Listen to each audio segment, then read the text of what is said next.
నేను సిఎస్ రావు అత్యవసరంగా ఫామ్ హౌస్లో కల్వకుంట్ల ఫ్యామిలీ సమావేశమైంది. ఆ ఫ్యామిలీలో కవిత తప్ప అందరు ఉన్నారు. ఎందుకు కవిత లేరు? కవిత ఒక పెద్ద ఆటం బాంబు వేశారు కల్వకుంట్ల ఫ్యామిలీలో. బీఆర్ఎస్ పార్టీ మీద ఆవిడ ఆటం బాంబు వేశారు. కాళేశ్వరం ప్రాజెక్టులో హరీష్ రావు అవినీతికి పాల్పడ్డారు. అందుకే సెకండ్ టైం ప్రభుత్వం వచ్చినటువంటి క్రమంలో మంత్రి పదవి ఆయనకి ఇవ్వలేదు అని అంతవరకు బాగానే చెప్పారు.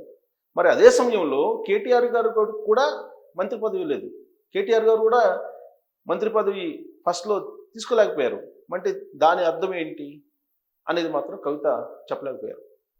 మరి ఈ రేస్ సంబంధించినటువంటి అంశంలోనా, లేదంటే కవిత గారు చెప్పినటువంటి కోణంలో కాళేశ్వరంలో అవినీతి జరిగితే దాని కారణంగానే హరీష్ రావు గారిని పక్కన పెడితే, మరి అదే సమయంలో కేటీఆర్ గారిని కూడా పక్కన పెట్టారు కాబట్టి పట్టణ అభివృద్ధి సంస్థలో కూడా ఏం జరిగింది అనేది కవిత గారు చెప్పాలి అనేది ఇప్పుడు తెలంగాణ సమాజం వేస్తున్నటువంటి ప్రశ్న, అలాగే కాంగ్రెస్ పార్టీ వాళ్ళు వేస్తున్నటువంటి ప్రశ్న.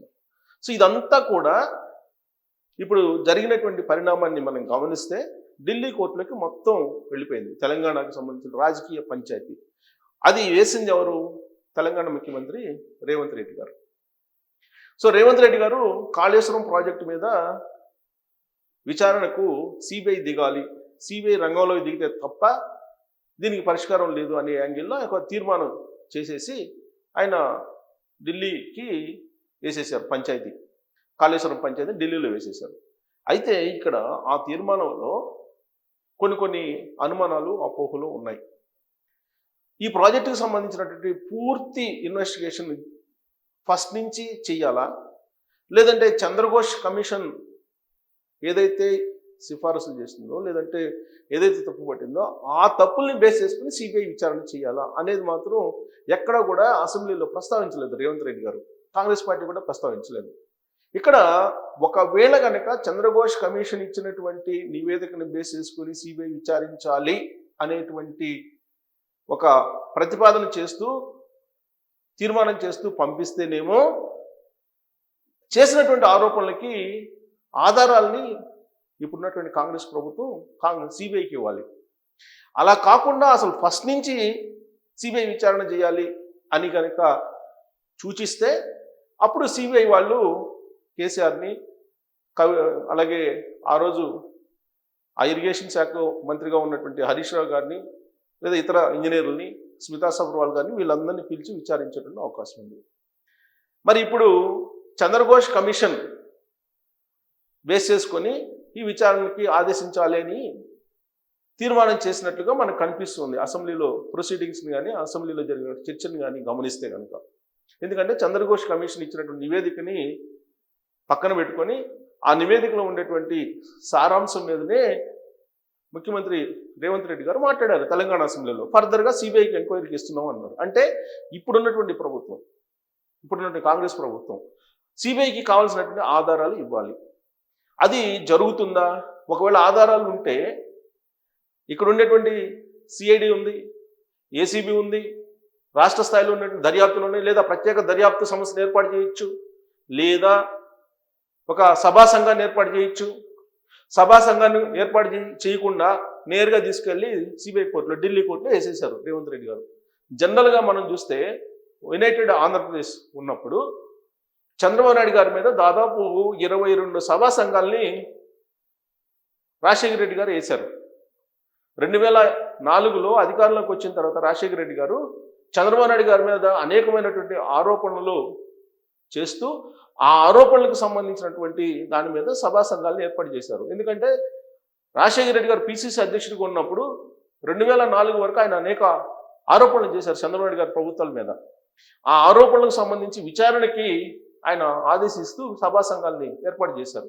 అంతే తప్ప సిబిఐ విచారణకో లేదంటే రాష్ట్రానికి సంబంధించినటువంటి సిట్కో లేకపోతే సిఐడికో అప్పచెప్పలేదు. ఇప్పుడు రేవంత్ రెడ్డి గారు నేరుగా సిబిఐకి అప్పచెప్పేశారు. అంటే ఇక చేతులు దులిపేసుకున్నారు రేవంత్ రెడ్డి గారు.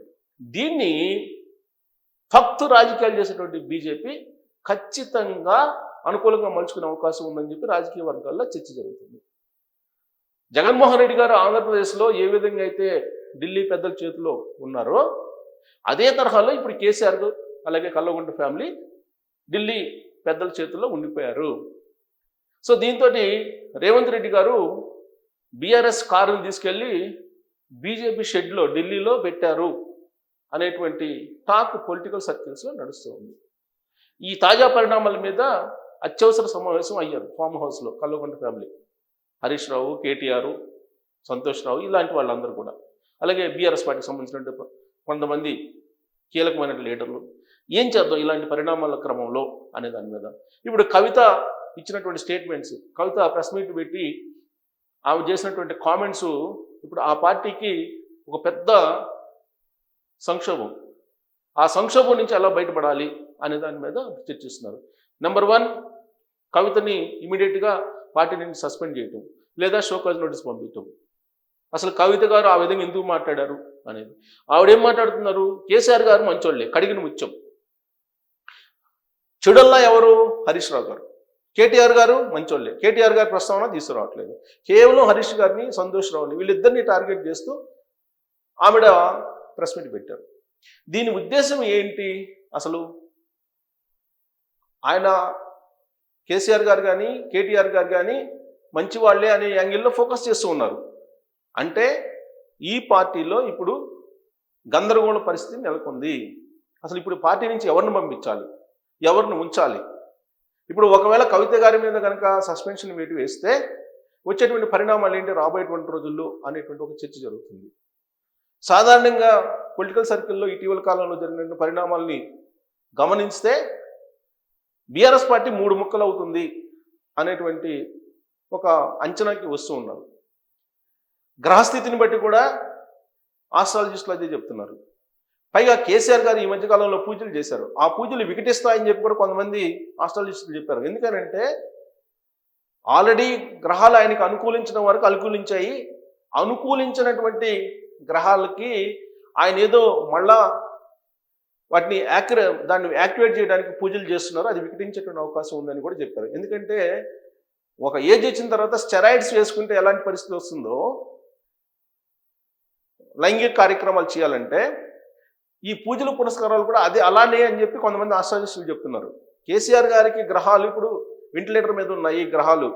ఆ వెంటిలేటర్ మీద ఉన్నటువంటి గ్రహాలకి ఎలాంటి స్టెరాయిడ్స్ ఇచ్చినా కానీ సపోర్ట్ చేసే పరిస్థితి లేదు, ఎన్ని పూజలు చేసినా అనేది కొంతమంది గ్రహశాస్త్రవేత్తలు, ఆస్ట్రాలజిస్టులు అనేక సందర్భాలు చెప్పారు. ఆయన ఈ మధ్యకాలంలో పూజలు చేశారు. ఆ పూజ చేసినప్పుడు అవి వికటిస్తాయి, బీఆర్ఎస్ పార్టీ క్లోజ్ అవుతుంది అనేటువంటి అభిప్రాయం వ్యక్తం చేసినటువంటి ఆస్ట్రాలజిస్టులు కూడా లేకపోలేదు. అయితే ఇప్పుడు రాజకీయ పరంగా చూస్తే కనుక అసలు బీఆర్ఎస్ పార్టీ విలీనం అనేది కవిత గారు ఎప్పుడే చెప్పారు. ఆవిడ తిహార్ జైల్లో ఉన్నప్పుడే ఈ విలీనానికి సంబంధించినటువంటి చర్చలు నడిచాయి, తాను నో అని చెప్పానని చెప్పి ఆవిడే డైరెక్ట్గా చెప్పారు. వాటికి సపోర్ట్ చేసేలాగా ఆ సందర్భంలోనే కేటీఆర్ గారు కూడా ఉంటే ఇండియా కూటమి లేదంటే ఎన్డీఏ కూటమి, ప్రాంతీయ పార్టీలు బతికేటువంటి పరిస్థితి లేదు అనేది ఆయన చెప్పారు. సో ఆయన ఆ అభిప్రాయాన్ని వ్యక్తం చేశారు. వ్యక్తం చేస్తూ ఒరిస్సా, తమిళనాడు లేదంటే మహారాష్ట్ర వీటన్నిటిని కూడా ఉదాహరణలు చెప్పుకుంటూ వచ్చారు.